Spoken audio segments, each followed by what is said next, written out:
नमस्कार दोस्तों, मेरा नाम है संस्कार और बहुत बहुत स्वागत है आप सभी का मेरे इस यूट्यूब चैनल पर।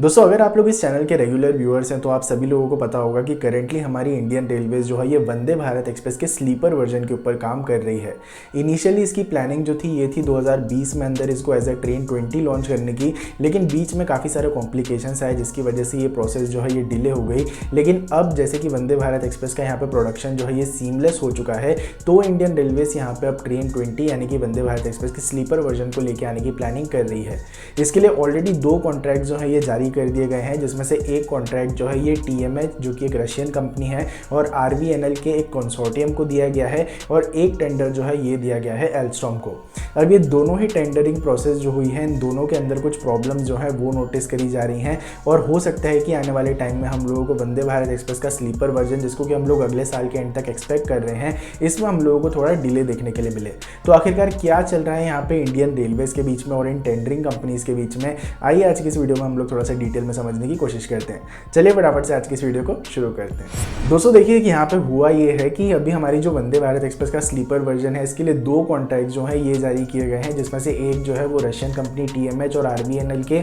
जॉइंट वेंचर के पास में है, और एक जो है वो एल्स्टॉम के पास में है। सबसे पहले हम लोग बात करते हैं TMH और हमारा RVNL जो है इसके बारे में। तो TMH और RVNL के पास में जो यहाँ पे आप लोगों को कॉन्ट्रैक्ट जारी किया गया है, इसके अंदर जो वंदे भारत एक्सप्रेस का स्लीपर वर्जन बनाया जाने वाला है, ये पूरी तरह से स्टेनलेस स्टील से बनाया जाने वाला है। इसलिए यहाँ पे पर ट्रेन की जो कॉस्ट कोट करी गई है 120 करोड़ रुपए की करी गई है। अब लोएस्ट बिडर तो ये लोग सामने निकल कर आ गए बिडिंग प्रोसेस में, लेकिन बिडिंग के होने के बाद में इन दोनों ही कंपनीज के बीच में, यानी कि TMH और RVNL के बीच में यहाँ पे जो थोड़ी तकरार वगैरह है वो हम लोगों को देखने के लिए मिली, क्योंकि RVNL जो है वो मेजॉरिटी स्टेक यहाँ पे मांग रही थी जॉइंट वेंचर के अंदर, जबकि RVNL का इतना ज़्यादा काम यहाँ पे नहीं रहने वाला है। मेजॉरिटी काम जो है वो रहने वाला है TMH का।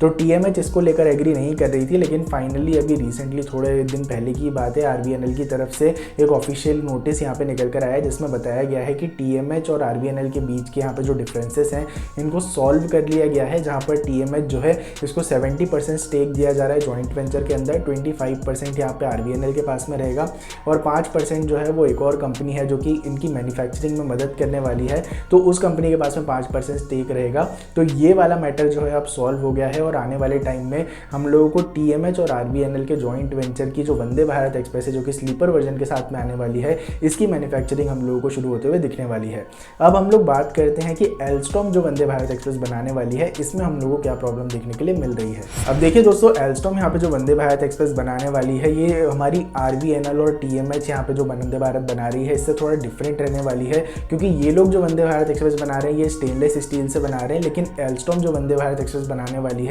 ये स्टेनलेस स्टील से नहीं बल्कि एल्यूमिनियम से बनने वाली है। तो इसलिए इस पर्टिकुलर कॉन्ट्रैक्ट में एल्स्टॉम जो है उसने थोड़ा हायर प्राइस जो है वो बिड किया है। RVNL और यहाँ पे TMH जो है वो लोग जो वंदे भारत एक्सप्रेस बना रहे हैं वो 120 करोड़ रुपए में बना रहे हैं, जबकि एल्स्टॉम ने यहाँ पे जो बिडिंग प्राइस कोस्ट करी है, जो कि लोएस्ट है, वो 150 करोड़ रुपए के भी 150 करोड़ रुपए से भी ज़्यादा की आ रही है। तो ऐसे में इंडियन रेलवेज जो है वो देख रही है कि भाई दोनों ही कॉन्ट्रैक्टर जो हैं वो वंदे भारत एक्सप्रेस ही मैन्युफैक्चर कर रहे हैं, लेकिन एक जो है वो 120 करोड़ रुपए में बना के दे रहा है और एक जो है वो 150 करोड़ रुपए में बना के दे रहा है। इसलिए इंडियन रेलवेज जो है ये अभी एल्स्टॉम से बात कर रही है और उनसे बोल रही है कि आप लोग अपना बिडिंग प्राइस जो है वो कम कीजिए। लेकिन एल्स्टॉम जो है उसने भी अपना वैलिड पॉइंट रखा है। उन्होंने ये कहा है कि भाई इंडिया के अंदर एल्यूमिनियम जो है वो बल्क में नहीं मिलता है, इसलिए इन लोगों को एल्यूमिनियम जो है वो इंपोर्ट करना पड़ेगा, एक नई सप्लाई चेन जो है वो सेटअप करना पड़ेगी, जो कि काफ़ी ज़्यादा टाइम कंज्यूमिंग भी है, और इसी के साथ में इसमें काफ़ी ज़्यादा पैसा जो है वो भी इन्वेस्ट किया जाएगा। इसलिए यहाँ पे एल्स्टॉम जो है उसने बिडिंग प्राइस जो है वो ऑन अ हायर साइड पे रखी है।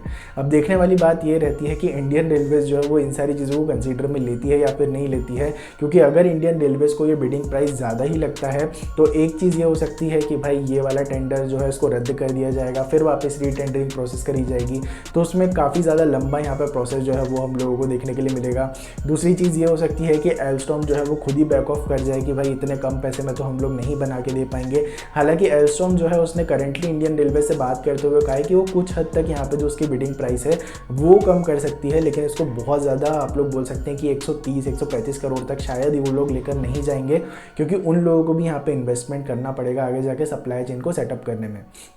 तो अभी ये चीज़ें जो है थोड़ी कॉम्प्लिकेटेड हो रही हैं। देखने वाली बात ये रहती है कि इंडियन रेलवे इन सारी चीज़ों को किस तरह से टैकल करती है और हम लोगों को कब तक आने वाले टाइम में एल्यूमिनियम और स्टेनलेस स्टील वाली Vande Bharat express sleeper facility के साथ में देखने के लिए मिल पाती है। जो भी फर्दर अपडेट्स आती हैं आप लोगों को चैनल के ऊपर देखने के लिए मिलती रहेंगी, तो आप लोग चैनल को सब्सक्राइब करके बेल नोटिफिकेशन को जरूर से ऑन कर दीजिएगा। बहुत ही जल्दी मिलेंगे एक और नई फ्रेश वीडियो के साथ में, तब तक के लिए ध्यान रखिए अपना। Be a traveller, be a explorer. जय हिंद, जय भारत, वंदे मातरम।